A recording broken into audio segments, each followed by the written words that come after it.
Thank you for tuning in to the Narrative Reading Bible podcast.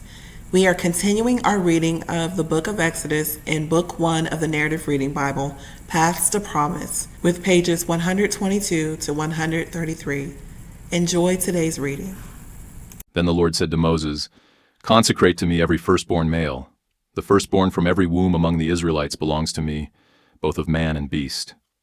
So Moses told the people, "Remember this day, the day you came out of Egypt, out of the house of slavery. For the Lord brought you out of it by the strength of his hand, and nothing leavened shall be eaten. Today, in the month of Abib, you are leaving.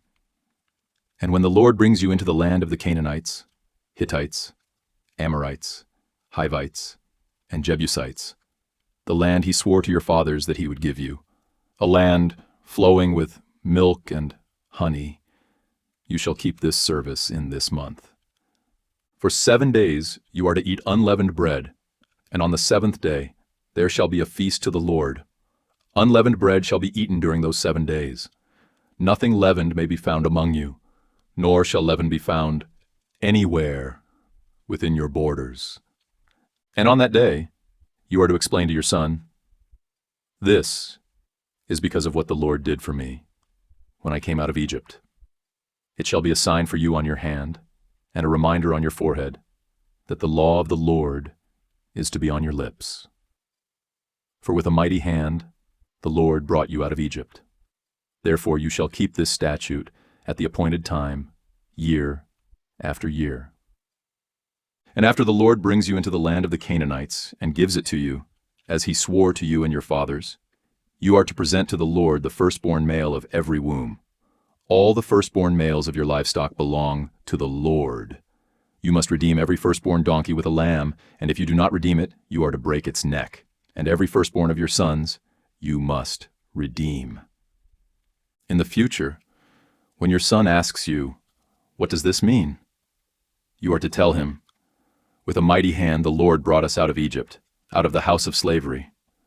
And when Pharaoh stubbornly refused to let us go, the Lord killed every firstborn in the land of Egypt, both of man and beast. This is why I sacrifice to the Lord the firstborn male of every womb, but I redeem all the firstborn of my sons. So it shall serve as a sign on your hand, and a symbol on your forehead. For with a mighty hand the Lord brought us out of Egypt.' When Pharaoh let the people go, God did not lead them along the road through the land of the Philistines, though it was shorter. For God said, if the people face war, they might change their minds and return to Egypt. So God led the people around by the way of the wilderness toward the Red Sea, and the Israelites left the land of Egypt arrayed for battle. Moses took the bones of Joseph with him, because Joseph had made the sons of Israel swear a solemn oath when he said, 'God will surely attend to you, and then you must carry my bones with you from this place.' They set out from Succoth and camped at Etham on the edge of the wilderness. And the Lord went before them in a pillar of cloud to guide their way by day, and in a pillar of fire to give them light by night, so that they could travel by day or night. Neither the pillar of cloud by day nor the pillar of fire by night left its place before the people. Then the Lord said to Moses, 'Tell the Israelites to turn back and encamp before Pi-hahiroth, between Migdol and the sea. You are to encamp by the sea, directly opposite Baal-zephon. For Pharaoh will say of the Israelites, they are wandering the land in confusion. The wilderness has boxed them in, and I will harden Pharaoh's heart, so that he will pursue them. But I will gain honor by means of Pharaoh and all his army, and the Egyptians will know that I am the Lord.' So this is what the Israelites did. When the king of Egypt was told that the people had fled, Pharaoh and his officials changed their minds about them and said, 'What have we done? We have released Israel from serving us.' So Pharaoh prepared his chariot and took his army with him. He took 600 of the best chariots and all the other chariots of Egypt, with officers over all of them. And the Lord hardened the heart of Pharaoh king of Egypt so that he pursued the Israelites, who were marching out defiantly. The Egyptians, All Pharaoh's horses and chariots, horsemen and troops, pursued the Israelites and overtook them as they camped by the sea near Pi-hahiroth, opposite Baal-zephon. As Pharaoh approached, the Israelites looked up and saw the Egyptians marching after them, and they were terrified and cried out to the Lord. They said to Moses, "Was it because there were no graves in Egypt that you brought us into the wilderness to die? What have you done to us by bringing us out of Egypt? Did we not say to you in Egypt, 'Leave us alone so that we may serve the Egyptians'? For it would have been better for us to serve the Egyptians than to die in the wilderness." But Moses told the people, "Do not be afraid. Stand firm, and you will see the Lord's salvation, which he will accomplish for you today. For the Egyptians you see today, you will never see again. The Lord will fight for you. You need only to be still." Then the Lord said to Moses, "Why are you crying out to me? Tell the Israelites to go forward. And as for you, lift up your staff and stretch out your hand over the sea and divide it, so that the Israelites can go through the sea on dry ground. And I will harden the hearts of the Egyptians, so that they will go in after them. Then I will gain honor by means of Pharaoh and all his army and chariots and horsemen. The Egyptians will know that I am the Lord, when I am honored through Pharaoh, his chariots, and his horsemen." And the angel of God, who had gone before the camp of Israel, withdrew and went behind them. The pillar of cloud also moved from before them, and stood behind them, so that it came between the camps of Egypt and Israel. The cloud was there in the darkness, but it lit up the night. So all night long neither camp went near the other. Then Moses stretched out his hand over the sea, and all that night the Lord drove back the sea with a strong east wind that turned it into dry land. So the waters were divided, and the Israelites went through the sea on dry ground, with walls of water on their right and on their left. And the Egyptians chased after them, all Pharaoh's horses, chariots, and horsemen, and followed them into the sea. At morning watch, however, the Lord looked down on the army of the Egyptians from the pillar of fire and cloud, and he threw their camp into confusion. He caused their chariot wheels to wobble, so that they had difficulty driving. "Let us flee from the Israelites," said the Egyptians, "for the Lord is fighting for them against Egypt." Then the Lord said to Moses, "Stretch out your hand over the sea, so that the waters may flow back over the Egyptians and their chariots and horsemen." So Moses stretched out his hand over the sea, and at daybreak the sea returned to its normal state. As the Egyptians were retreating, the Lord swept them into the sea. The waters flowed back and covered the chariots and horsemen, the entire army of Pharaoh that had chased the Israelites into the sea. Not one of them survived. But the Israelites had walked through the sea on dry ground, with walls of water on their right and on their left. That day, the Lord saved Israel from the hand of the Egyptians, and Israel saw the Egyptians dead on the shore. When Israel saw the great power that the Lord had exercised over the Egyptians, the people feared the Lord and believed in him and in his servant Moses. Then Moses and the Israelites sang this song to the Lord: "I will sing to the Lord, for he is highly exalted. The horse and rider he has thrown into the sea. The Lord is my strength and my song, and he has become my salvation.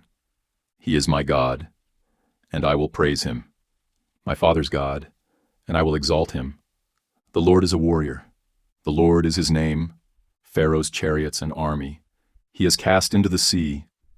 The finest of his officers are drowned in the Red Sea. The depths have covered them. They sank there like a stone. Your right hand, O Lord, is majestic in power. Your right hand, O Lord, has shattered the enemy. You overthrew your adversaries by your great majesty. You unleashed your burning wrath. It consumed them like stubble at the blast of your nostrils. The waters piled up like a wall, the currents stood firm. The depths congealed in the heart of the sea. The enemy declared, I will pursue, I will overtake, I will divide the spoils, I will gorge myself on them. I will draw my sword, my hand will destroy them. But you blew with your breath, and the sea covered them. They sank like lead in the mighty waters. Who among the gods is like you, O Lord? Who is like you, majestic in holiness, revered with praises, performing wonders? You stretched out your right hand, and the earth swallowed them up. With loving devotion, you will lead. The people you have redeemed, with your strength, you will guide them to your holy dwelling. The nations will hear and tremble. Anguish will grip the dwellers of Philistia. Then the chiefs of Edom will be dismayed. Trembling will seize the leaders of Moab. Those who dwell in Canaan will melt away, and terror and dread will fall on them. By the power of your arm, they will be as still as a stone, until your people pass by, O Lord, until the people you have bought pass by. You will bring them in and plant them on the mountain of your inheritance, the place, O Lord, you have prepared for your dwelling, the sanctuary, O Lord, your hands have established. The Lord will reign forever and ever. For when Pharaoh's horses, chariots, and horsemen went into the sea, the Lord brought the waters of the sea back over them, but the Israelites walked through the sea on dry ground. Then Miriam the prophetess, Aaron's sister, took a tambourine in her hand, and all the women followed her with tambourines and dancing. And Miriam sang back to them, "Sing to the Lord, for he is highly exalted. The horse and rider he has thrown into the sea." Then Moses led Israel from the Red Sea, and they went out into the desert of Shur. For 3 days they walked in the desert without finding water. And when they came to Marah, they could not drink the water there because it was bitter. That is why it was named Marah. So the people grumbled against Moses, saying, "What are we to drink?" And Moses cried out to the Lord, and the Lord showed him a log. And when he cast it into the waters, they were sweetened. There the Lord made for them a statute and an ordinance. And there he tested them, saying, "If you will listen carefully to the voice of the Lord your God, and do what is right in his eyes, and pay attention to his commands, and keep all his statutes, then I will not bring on you any of the diseases I inflicted on the Egyptians. For I am the Lord who heals you." Then they came to Elim, where there were 12 springs of water and 70 palm trees, and they camped there by the waters. On the 15th day of the 2nd month after they had left the land of Egypt, the whole congregation of Israel set out from Elim and came to the desert of Sin, which is between Elim and Sinai. And there in the desert they all grumbled against Moses and Aaron. "If only we had died by the Lord's hand in the land of Egypt," they said. "There we sat by pots of meat and ate our fill of bread. But you have brought us into this desert to starve this whole assembly to death."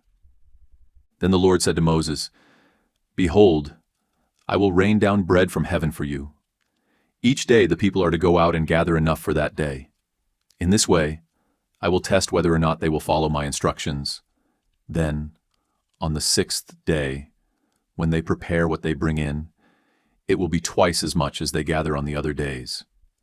So Moses and Aaron said to all the Israelites, "This evening you will know that it was the Lord who brought you out of the land of Egypt. And in the morning you will see the Lord's glory, because he has heard your grumbling against him. For who are we that you should grumble against us?" And Moses added, "The Lord will give you meat to eat this evening and bread to fill you in the morning, for he has heard your grumbling against him. Who are we? Your grumblings are not against us, but against the Lord."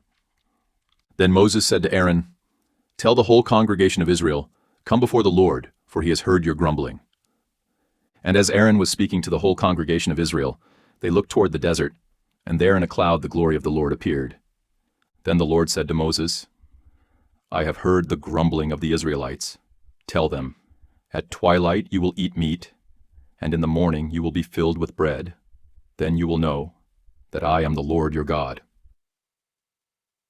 That evening quail came and covered the camp, and in the morning there was a layer of dew around the camp. When the layer of dew had evaporated, there were thin flakes on the desert floor, as fine as frost on the ground. When the Israelites saw it, they asked one another, "What is it?" For they did not know what it was. So Moses told them, "It is the bread that the Lord has given you to eat. This is what the Lord has commanded.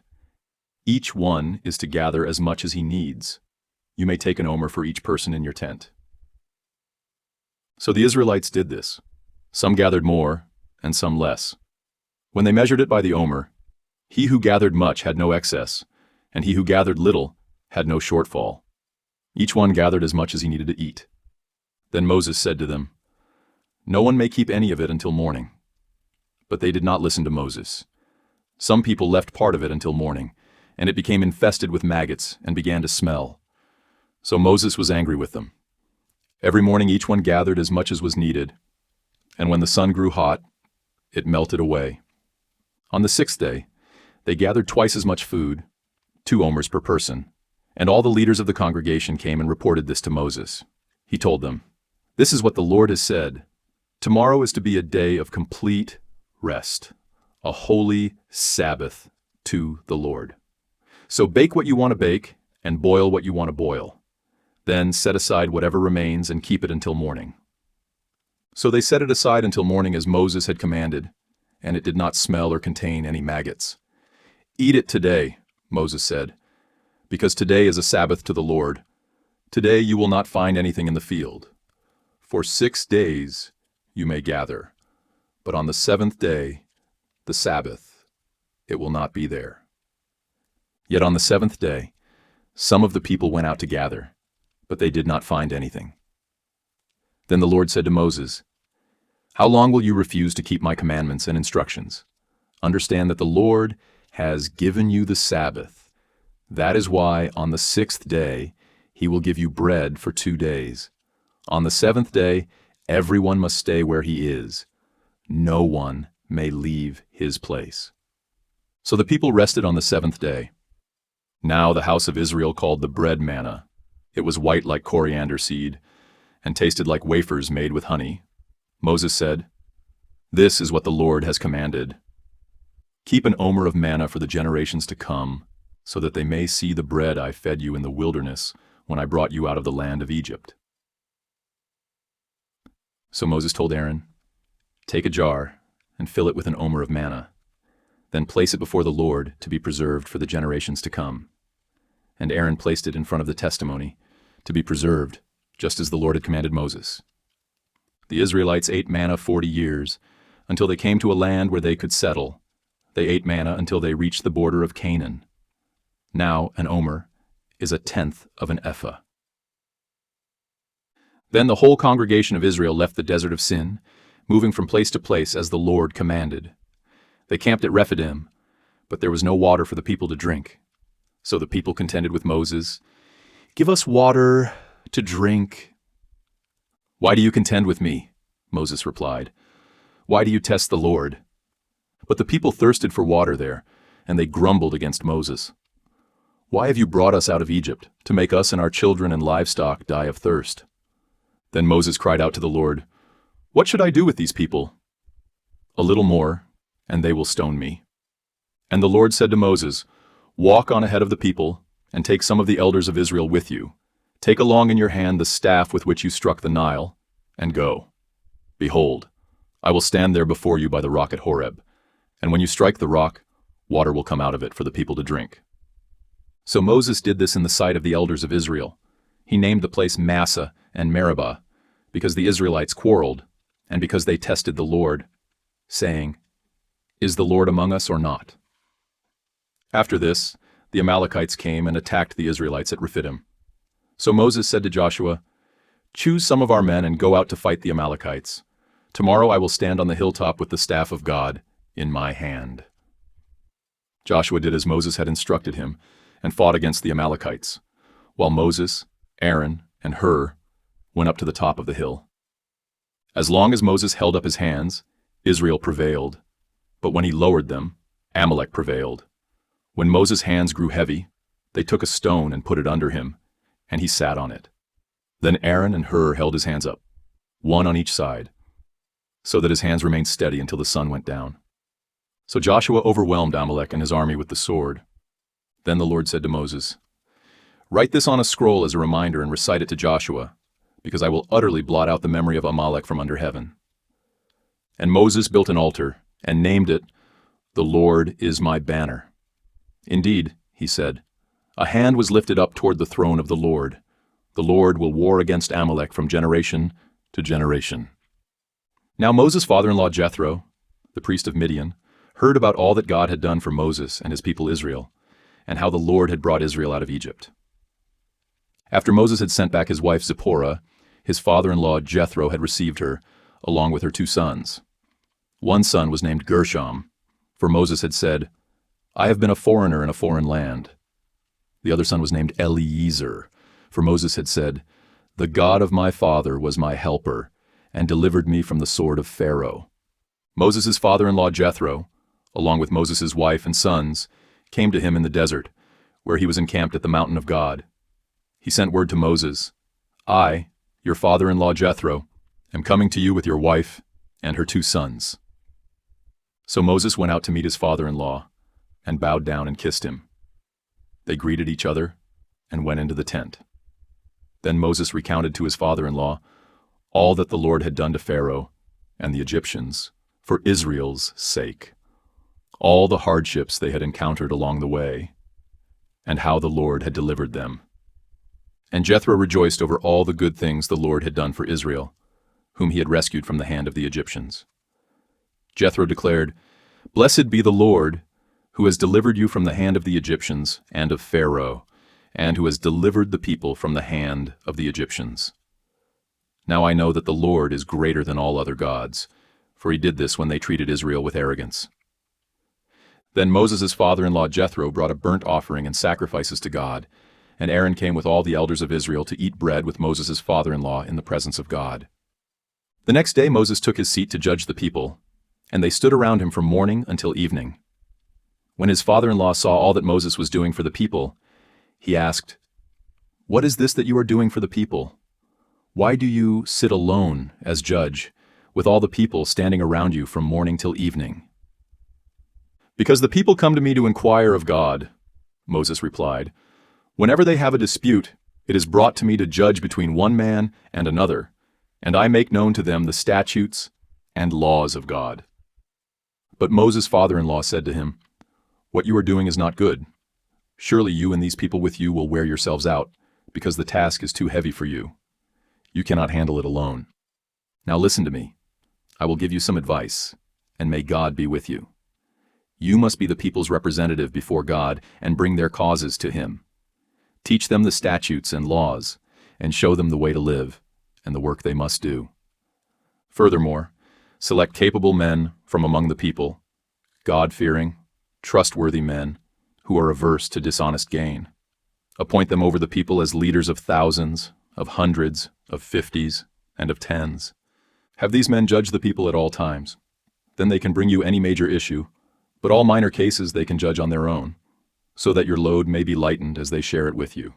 If you follow this advice and God so directs you, then you will be able to endure, and all these people can go home in peace." Moses listened to his father-in-law and did everything he said.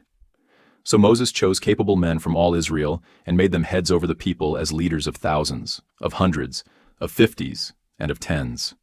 And they judged the people at all times. They would bring the difficult cases to Moses, but any minor issue they would judge themselves.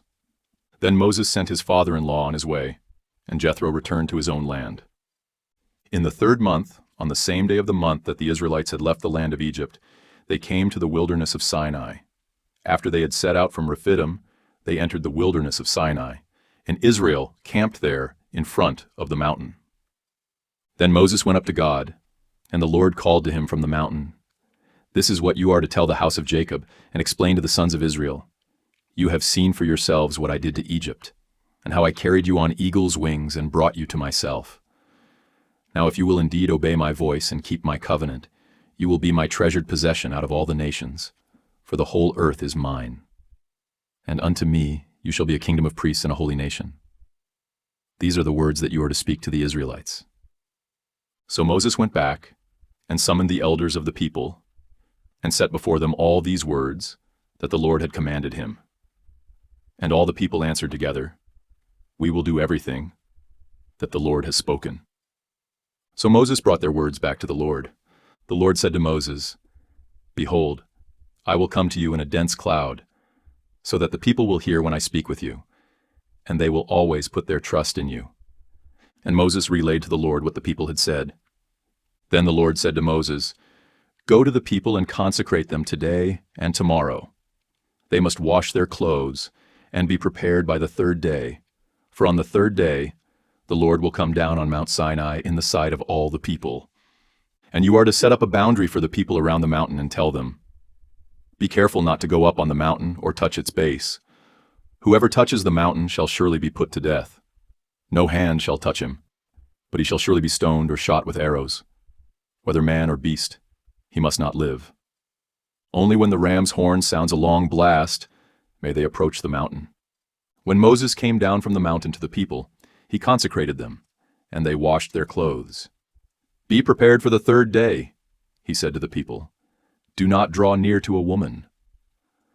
On the third day, when morning came, there was thunder and lightning. A thick cloud was upon the mountain, and a very loud blast of the ram's horn went out, so that all the people in the camp trembled. Then Moses brought the people out of the camp to meet with God, and they stood at the foot of the mountain. Mount Sinai was completely enveloped in smoke, because the Lord had descended on it in fire, and the smoke rose like the smoke of a furnace, and the whole mountain quaked violently. And as the sound of the ram's horn grew louder and louder, Moses spoke, and God answered him in the thunder. The Lord descended to the top of Mount Sinai and called Moses to the summit. So Moses went up, and the Lord said to him, Go down and warn the people not to break through to see the Lord, lest many of them perish. Even the priests who approach the Lord must consecrate themselves, or the Lord will break out against them. But Moses said to the Lord, The people cannot come up Mount Sinai, for you solemnly warned us. Put a boundary around the mountain and set it apart as holy. And the Lord replied, Go down and bring Aaron with you. But the priests and the people must not break through to come up to the Lord, or he will break out against them. So Moses went down to the people and spoke to them. And God spoke all these words, I am the Lord your God, who brought you out of the land of Egypt, out of the house of slavery. You shall have no other gods before me. You shall not make for yourself an idol in the form of anything in the heavens above, on the earth below, or in the waters beneath. You shall not bow down to them, or worship them. For I, the Lord your God, am a jealous God, visiting the iniquity of the fathers on their children to the third and fourth generations of those who hate me, but showing loving devotion to 1,000 generations of those who love me and keep my commandments. You shall not take the name of the Lord your God in vain, for the Lord will not leave anyone unpunished who takes his name in vain. Remember the Sabbath day by keeping it holy. 6 days you shall labor and do all your work, but the seventh day is a Sabbath to the Lord your God, on which you must not do any work. Neither you, nor your son or daughter, nor your manservant or maidservant or livestock, nor the foreigner within your gates. For in 6 days the Lord made the heavens and the earth and the sea and all that is in them, but on the seventh day he rested. Therefore the Lord blessed the Sabbath day and set it apart as holy. Honor your father and mother, so that your days may be long in the land that the Lord your God is giving you. You shall not murder. You shall not commit adultery. You shall not steal. You shall not bear false witness against your neighbor. You shall not covet your neighbor's house. You shall not covet your neighbor's wife, or his manservant or maidservant, or his ox or donkey, or anything that belongs to your neighbor. When all the people witnessed the thunder and lightning, the sounding of the ram's horn, and the mountain enveloped in smoke, they trembled and stood at a distance. Speak to us yourself, and we will listen, they said to Moses. But do not let God speak to us, or we will die. Do not be afraid, Moses replied, for God has come to test you, so that the fear of him may be before you, to keep you from sinning. And the people stood at a distance, as Moses approached the thick darkness where God was. Then the Lord said to Moses, This is what you are to tell the Israelites.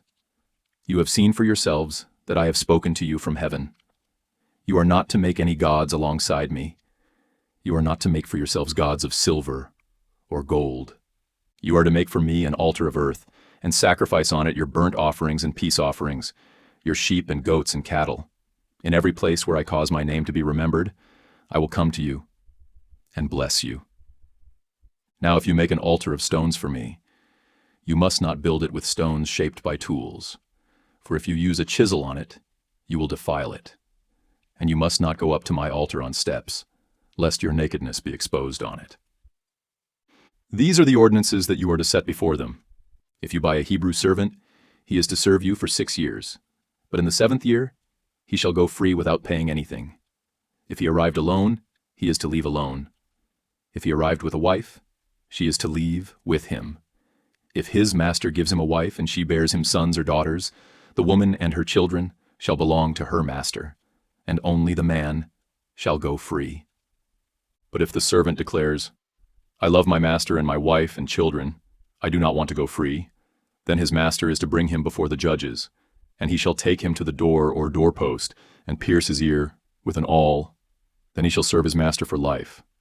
And if a man sells his daughter as a servant, she is not to go free as the men servants do. If she is displeasing in the eyes of her master, who had designated her for himself, he must allow her to be redeemed. He has no right to sell her to foreigners, since he has broken faith with her. And if he chooses her for his son, he must deal with her, as with a daughter. If he takes another wife, he must not reduce the food, clothing, or marital rights of his first wife. If, however, he does not provide her with these three things, she is free to go without monetary payment. Whoever strikes and kills a man must surely be put to death. If, however, he did not lie in wait, but God allowed it to happen, then I will appoint for you a place where he may flee. But if a man schemes and acts willfully against his neighbor to kill him, you must take him away from my altar to be put to death. Whoever strikes his father or mother must surely be put to death. Whoever kidnaps another man must be put to death, whether he sells him or the man is found in his possession. Anyone who curses his father or mother must surely be put to death. If men are quarreling, and one strikes the other with a stone or a fist, and he does not die but is confined to bed, then the one who struck him shall go unpunished, as long as the other can get up and walk around outside with his staff. Nevertheless, he must compensate the man for his lost work and see that he is completely healed. If a man strikes his manservant or maidservant with a rod, and the servant dies by his hand, he shall surely be punished. However, if the servant gets up after a day or two, the owner shall not be punished, since the servant is his property. If men who are fighting strike a pregnant woman and her child is born prematurely, but there is no further injury, he shall surely be fined, as the woman's husband demands, and as the court allows. But if a serious injury results, then you must require a life for a life, eye for eye, tooth for tooth, hand for hand, foot for foot, burn for burn, wound for wound, and stripe for stripe. If a man strikes and blinds the eye of his manservant or maidservant, he must let the servant go free as compensation for the eye. And if he knocks out the tooth of his manservant or maidservant, he must let the servant go free as compensation for the tooth. If an ox gores a man or woman to death, the ox must surely be stoned, and its meat must not be eaten. But the owner of the ox shall not be held responsible. But if the ox has a habit of goring, and its owner has been warned yet does not restrain it, and it kills a man or woman, then the ox must be stoned, and its owner must also be put to death. If payment is demanded of him instead, he may redeem his life by paying the full amount demanded of him. If the ox gores a son or a daughter, it shall be done to him according to the same rule. If the ox gores a manservant or maidservant, the owner must pay 30 shekels of silver to the master of that servant, and the ox must be stoned. If a man opens or digs a pit and fails to cover it, and an ox or a donkey falls into it, the owner of the pit shall make restitution. He must pay its owner, and the dead animal will be his. If a man's ox injures his neighbor's ox and it dies, they must sell the live one and divide the proceeds. They also must divide the dead animal. But if it was known that the ox had a habit of goring, yet its owner failed to restrain it, he shall pay full compensation, ox for ox, and the dead animal will be his.